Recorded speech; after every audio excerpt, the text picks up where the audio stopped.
Welcome back to this edition of Lunch Money and BTVi. Just before the break, we were telling you about Cholamandalam Finance, the company that has posted a stable set of numbers, and this for the March quarter.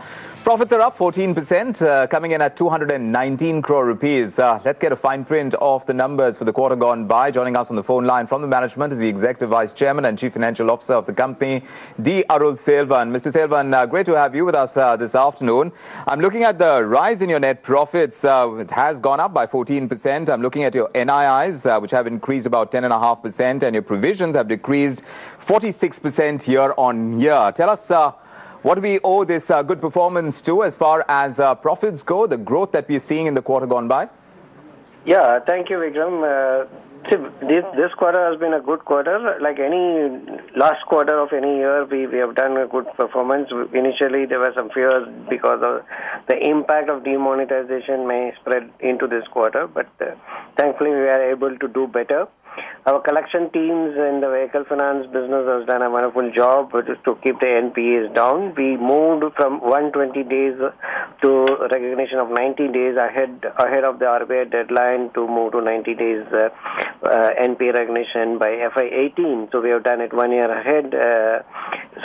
These in spite of this movement, we were able to give this 14% growth on the PAT for this quarter. And overall, we have gone, for the full year, we have done a 26% growth on the profits. So I think we could continue this trend going forward. While vehicle finance is doing extremely well, we have some challenges on the home equity. But here again, we see some relief coming in the coming quarters. Mr. Selvan, can you just flesh out a little bit more in terms of what is being done to decrease gross and net NPAs? The increase in net NPAs? Can you please repeat?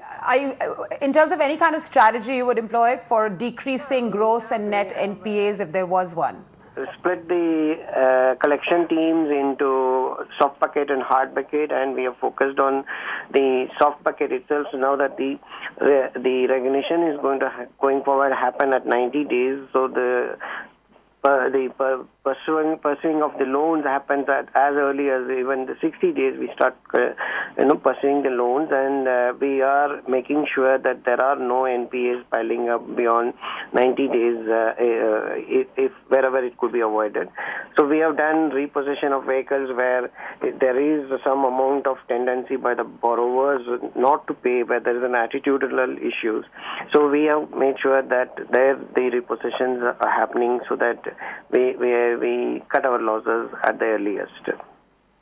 Change in strategy, Mr. Selvan, and also I want to get your outlook on disbursements. How's that looking, overall disbursements going ahead from here?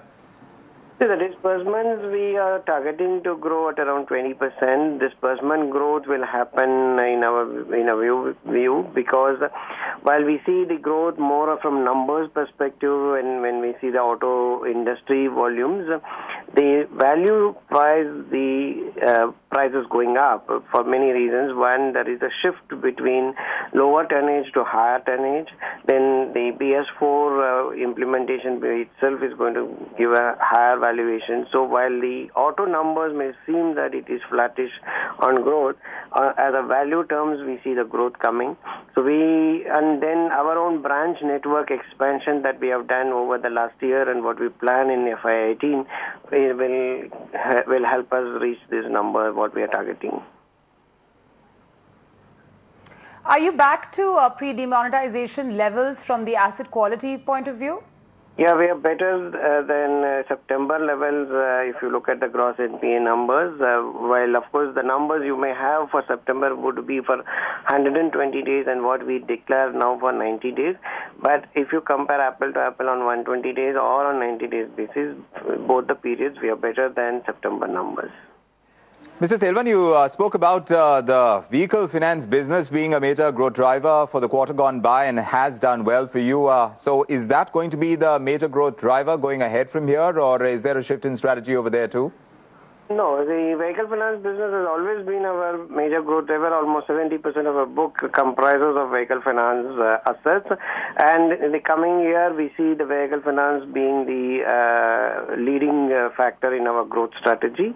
While home equity, which is our LAP book, is constituting around 28% of the book, will continue to grow, but the growth will be little flattish because we see the impact of demonetization slightly extended on the home equity customers who are mostly the MSME segment. All right, that's Mr. Selvan. Thank you very much. Executive Vice President, Chief Financial Officer at Cholamandalam Investment and Finance Company Limited. Thank you very much for sharing your numbers as well as how your strategy is going forward. Still ahead, we're going to actually continue to talk about demonetization, but in a different way. We are having a discussion on job losses that came out of demonetization. Also the numbers that have actually come out from the ministry itself. That is with Sandeep Bamzai coming up for you in just a minute.